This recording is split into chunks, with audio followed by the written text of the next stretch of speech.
Hello. Today we are going to pick up one of the dance forms of India, which has a very interesting history that unfolded very recently within our lifetimes. This is the dance that is called Sattriya and which received its national recognition on November 15th, the year 2000. On that day, it was brought at par with dances like Kathak, Bharatanatyam and all the other classical dances. Sattriya was born in the Vaishnav monasteries of Assam called Satras. The Vaishnav monasteries were established from the 15th century onwards. They came into being with the Vaishnav Bhakti movement coming to Assam. This variant of the Bhakti movement called Ekasarana Namadharam was unique in many aspects, and yet like many of the other Bhakti movements in India, it has aspects in common, including being Krishna centric and being creatively oriented. The architect of this movement was Sriman Shankardev, born in 1449. He initiated this movement in reaction to the prevailing forms of religion the prevailing forms of religion in Assam of that time, which included some tantric practices, some Shiva oriented practices and Devi practices. He ensured that this form had a religio-cultural and social manifestation. Located at one of the largest migration crossroads of the world, Assam is actually a mosaic of many tribes and communities. You must understand that these tribes and communities came in from different parts of the world, some from the north, some from the east, some from the southeast. They made Assam their home, but they were often aligned against each other. So actually Assam was not an Eden, it was not an ethnic Eden. There were a lot of competition between the communities. From about the 13th century onwards, there was an attempt by the Ahom kings to integrate Assam's various territories and people. The Ahom reign begins in Assam in the year 1228. Now, the process of integration that the Ahoms attempted was complemented by the movement of the Neo-Vaishnavites, the Ekasaran Namdharam, who carried the Bhagavad in their hand and the message of Sriman Shankardev. As they travelled far and wide, proselytizing the various ethnic communities, the message was an egalitarian message. The message was a message of surrender of the self, of living a good life, of surrendering before Krishna. These new converts of the ethnic communities who joined the faith often required frequent reinforcement of the message, as they were low literates and neo-converts. And in recognition of this need, Sriman Shankardev created an audio-visual medium of transmission of the message via bhavnas or sacred plays. The word bhavna comes from the root of bhavna. Bhavnas are comparable to the uparupakas of the Natya Shastra, which are like dance dramas. Thus, bhavnas are theatrical presentations that incorporated dance, music, theatre. They conveyed the ideals of the Bhakti movement and had their stories drawn from the Vaishnav epics of the Mahabharata and Ramayana. The bhavnas written by Sriman Shankardev enjoy a very privileged status in Assamese literary society and literary life, and they go by the name of Ankiya Nats. They are written as plays without a break, as if in one act, and hence the name Ankiya. The Sutradhar connects the various segments that play out in the course of the performance without a break. So, right from the preliminaries of the play, the element of dance is part of the bhavna. Even the Sutradhari dances, as do all the characters, when they enter the performance, as they establish their character, as they war with each other or enact any other important scene. In the satras that number presently over 500, even though there were far more in earlier times, there actually exist 3 registers of dance. Those dances that are drawn from the theatrical bhavana tradition is the first register, and those that were part of the ritual worship are the large second register, which is further subdivided in 2. The ritual worship has 2 types. One is called the occasional service or the Naimitya Seva that happened, for instance, on the tithis of the gurus, Sriman Shankardev, Madhavdev, or any other important saint. Even Satradhikars, who were deeply loved, have memorial days. Then there is what is called the Nitya Seva or the daily services. This happens at various times in the course of the day. The term Seva itself suggests the agenda of the second and third register. Its performance was not enactment of an entertaining aspect of cultural life, but its performance was ritual and it was offered with a sense of surrender. This enactment is open to all monks, irrespective of whether they are greatly accomplished or just novices. So the seva aspects happen like this. Everybody in the satra participates. Then there are some dances, by the way, that are common to both categories, like the Jhumura and the Bahar dances, and some dances that don't fall in either of these categories, like the Chali dances, in the sense that they were created for a specific purpose but are not part of the dramatic core and can be performed as part of a specific memorial day connected to, say, the person who created that Chali. Thus, what is common to the registers of dance in Sattriya is the fact that the variant dances are treated separately and that they were all ensemble treatments other than the Sutradhar dance. The preliminary in a satra is always the Gayan Bayan that includes the Dhimalis. The Gayan Bayan is a group of monks who sing, do some hasta mudras, play the cymbals and the khols while dancing some elaborate tal patterns to choreographed formations. They sing the verses of the Dhimalis. Of the 12 Dhimalis, only one is performed before a bhavana. However, all 12 are danced on specific tithis. By performing on a regular basis at the time of the tithis, the vast repertoire of the Dhimalis is revised, refreshed and remembered, ensuring that there is no loss of creative content. The Gayan Bayan's presentation of the Dhimali is really the first sighting of dance in the dramatic repertoire of the satras. In the bhavana, only the Sutradhar performs individually, albeit to the musical accompaniment performed by the ensemble. The Sutradhar makes his appearance from behind a Yavanika or a curtain, much like the Terashila of Kathakali or even the curtain of Kuchipudi's Bhamakalapam. In the case of the Satra, this curtain is called the Ar Kapod.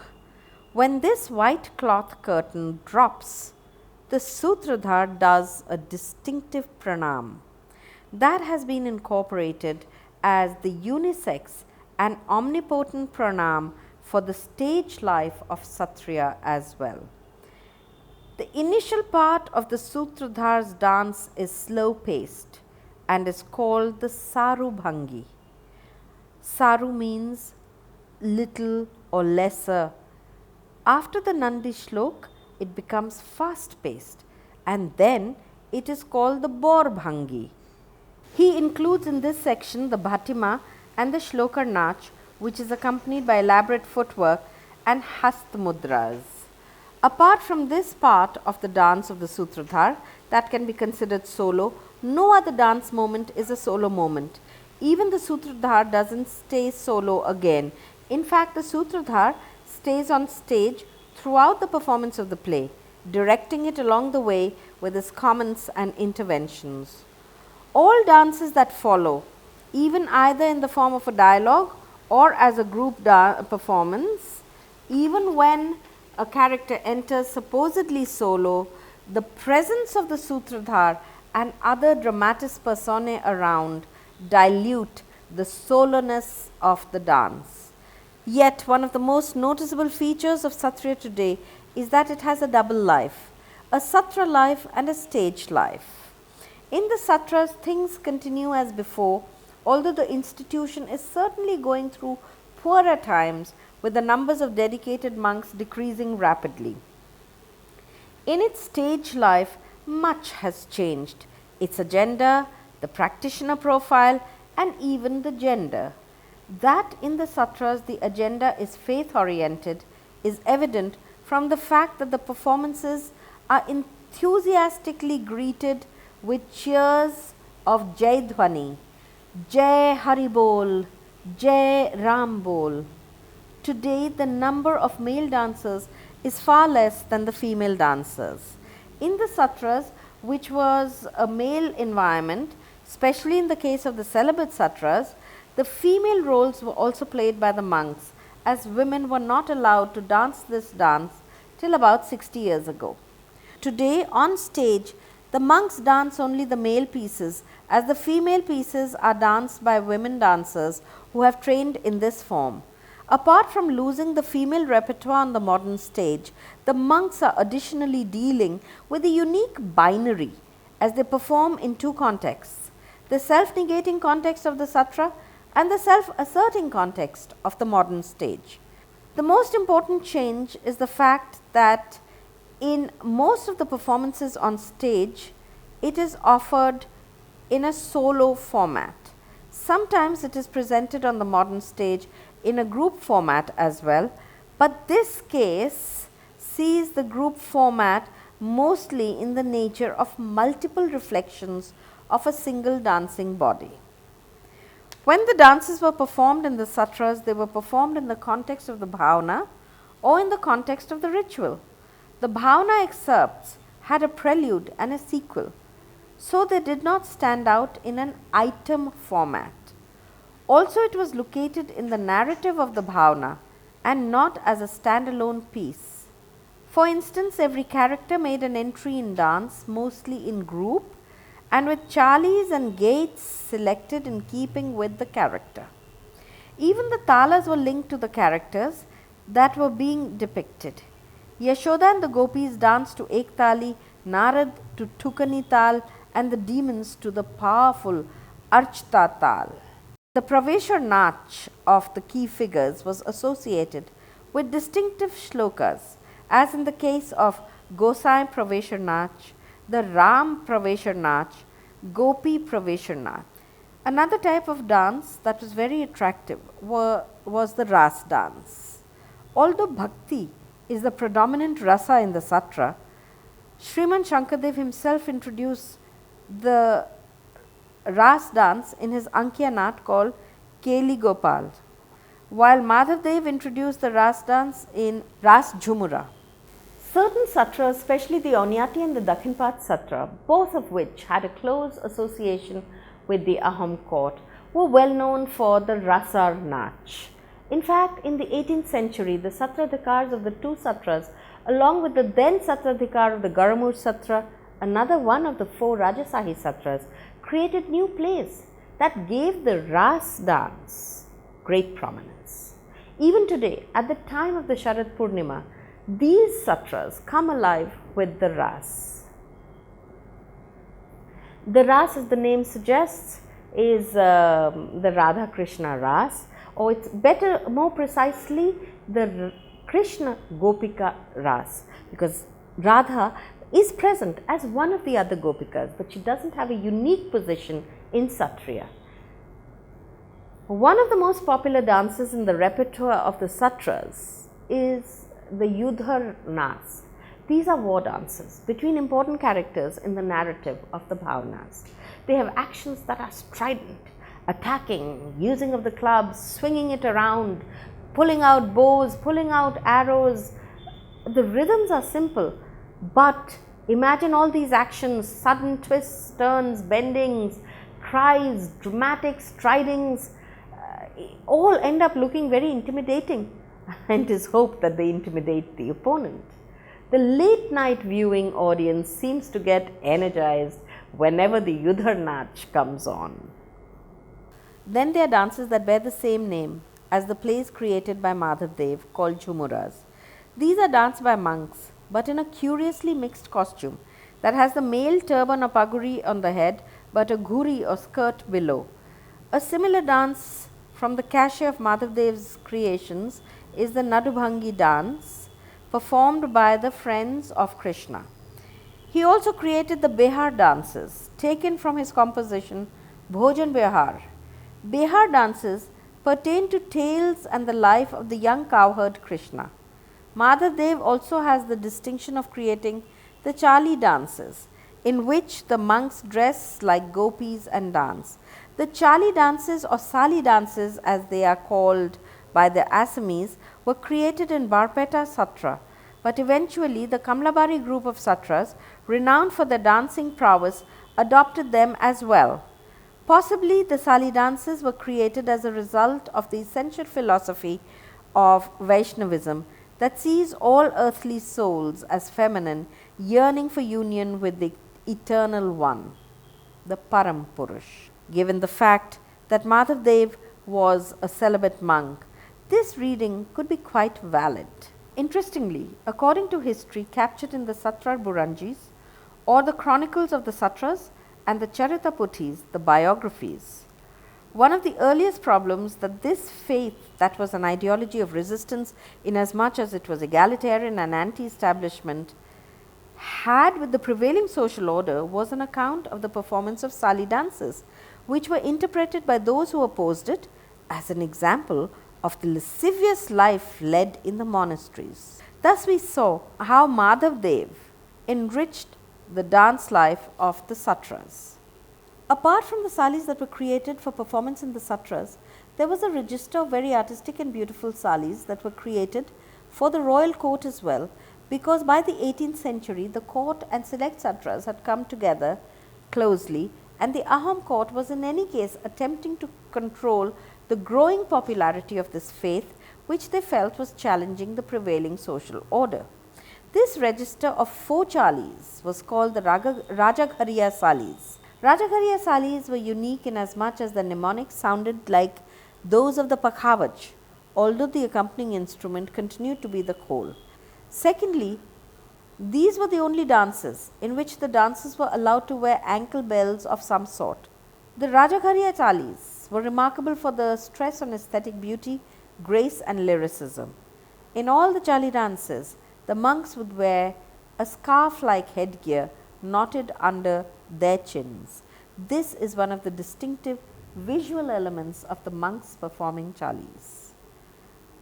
All these dances, the Salis, Jhumuras, Nadubhangis, the various intra-forms have been structured in the same manner.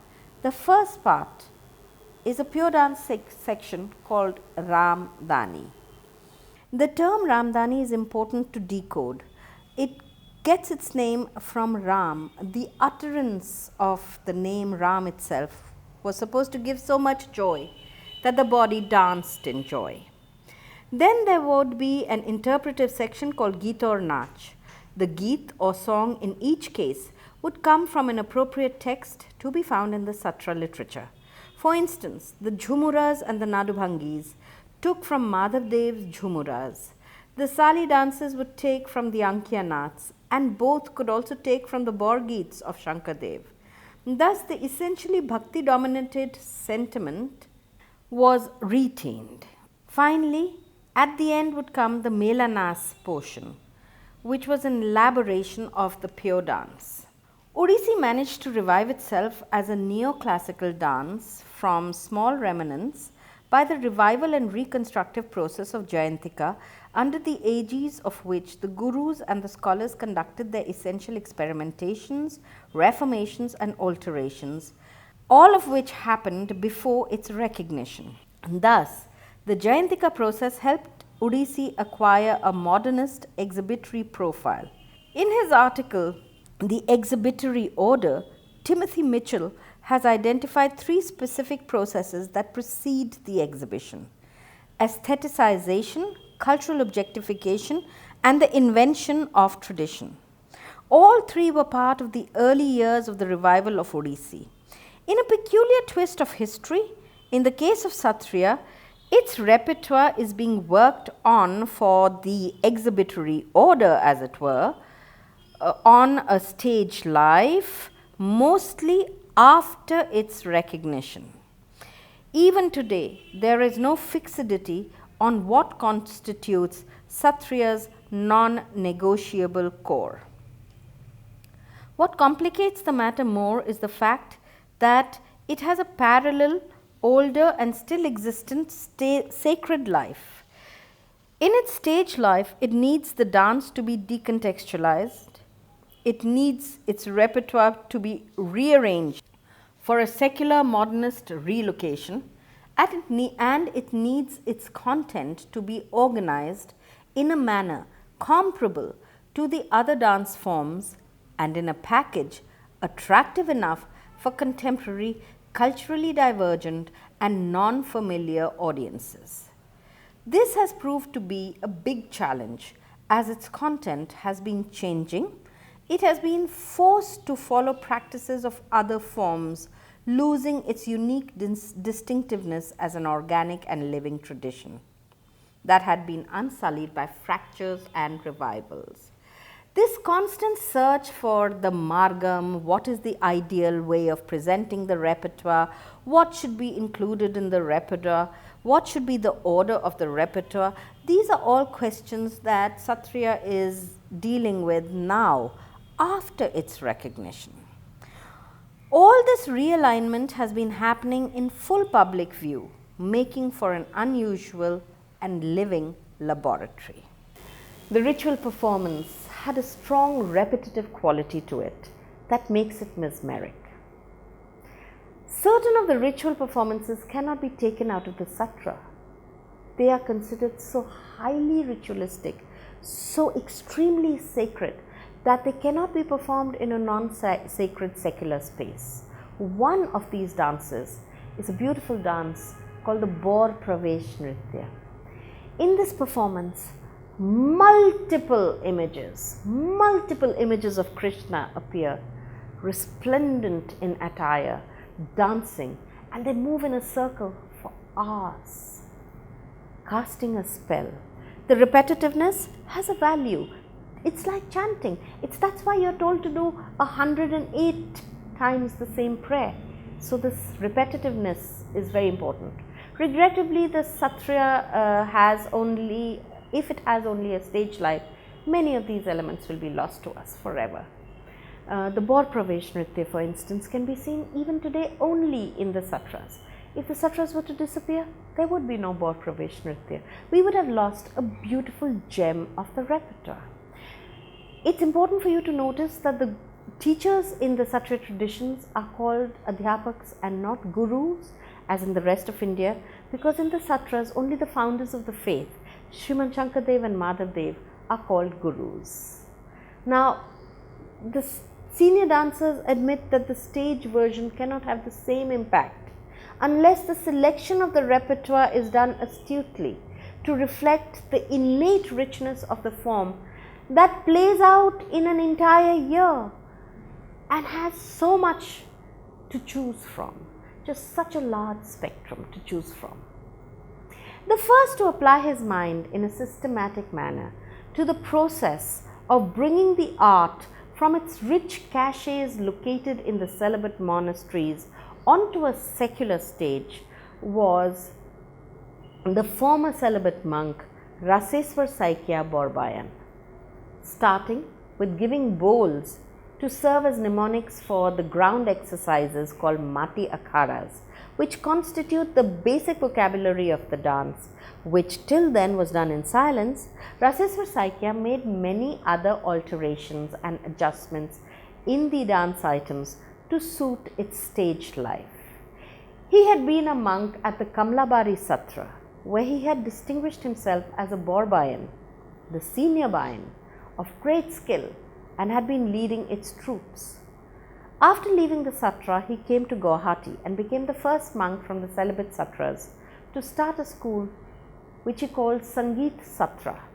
Here he had begun applying himself to the process of adjusting the tradition to the demands of the modern stage in a small way, along with inputs he received from the great scholar Dr. Maheswar Nyog. He had been an advocate of national recognition along with Nyog.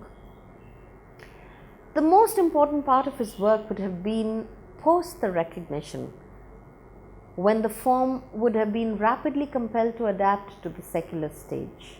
But regrettably, the Borbayan died just a few weeks before the recognition. However, what has been the trend for solo performances has been to choose either the male repertoire or the female repertoire for an evening's performance, because in the Satra there is a very clear gender divide. There are male dances and female dances because it has come from a narrative tradition. Sattriya has a clear gender divide in its repertoire, a completely different costume, completely different positioning and treatment. The basic stance alone changes from the Purush aura, which is wide-armed and with legs parted widely. You have the more gentle and narrower Prakriti aura. So this difference between male and female kinetics and movements is really very well chiseled in the Satras. Once the dancer has decided whether it's the male or the female role, and this choice is open on stage only really to female dancers, as the male dancers on stage only perform the Purusha repertoire, then the order is somewhat like this. They start with the Vandana and follow a particular margam, using the Ramdani or the pure dance, one of the intra forms, a Gitar Nach of another intra form, a Shlokar Nach, a Bhatima, a Borgeet and a Mela Nach, excerpted from different intra forms. So the independent items are almost always organized in this tripartite division of Ramdani, Gitar Nach and Mela Nach. So from any dance you can take first a Ramdani, from another dance form you take a Gitar Nach, from a third you take the Mela Nach, and so you sort of are able to reflect the richness of the repertoire. Raseswar Saikya's disciple, Sharadi Saikya, has presented several papers on this subject. She feels that there is need to string a garland rather than present a bouquet of gathered flowers from the garden of Sattriya. And she has been adhering to this format to showcase the maximum variety of the dance form while being respectful of the demands of time, space and expectations of contemporary audiences. However, there is still no fixed margam. However, the most satisfying performances are those in which Satra monks and a female dancer or female dancers perform together. This contains the best mix and allows for the widest and most divergent selection of the riches of the form. The presence of the Satra monks even permits for the inclusion of the impressive Gayan Bayan, which doesn't happen otherwise in a solo recital. It may also permit an episodic enactment of the bhavana, not the entire bhavana, but certain dramatic episodes which are well laden with dance. Bhavana and Gayan Bayan are never witnessed in the solo format on stage, and certainly never by a group of women dancers. And that performance of the Gayan Bayan and of the Bhavana is what takes the energy quotient of the performance to a totally different level and holds you riveted. Actually, with the solo format and the increasing number of women dancing, certain elements of the repertoire are actually being dropped at the training level itself. One casualty, for instance, has been the Mati Akharas. The Mati Akharas are these very demanding, acrobatic, yoga-oriented ground exercises.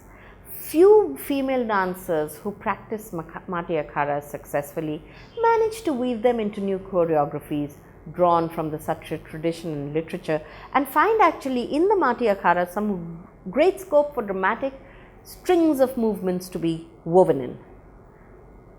The role of Dr. Jagannath Mahanta, the late Dr. Jagannath Mahanta, is well known in this respect.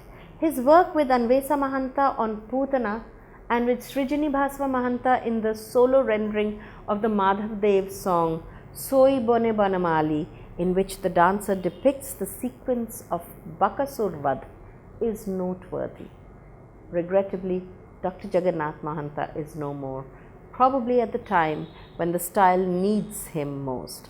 But I think with just the example that he has left, the template that he has left behind, much more work in this direction is possible. I hope I have been able to contextualize some of the aspects of Sattriya dance and put before you some of the challenges, some of its strengths, weaknesses, some of the most interesting ways, creative ways in which it is getting around its dual life of living in the satras even today and living on stage as a performance art form. Thank you so much for paying attention.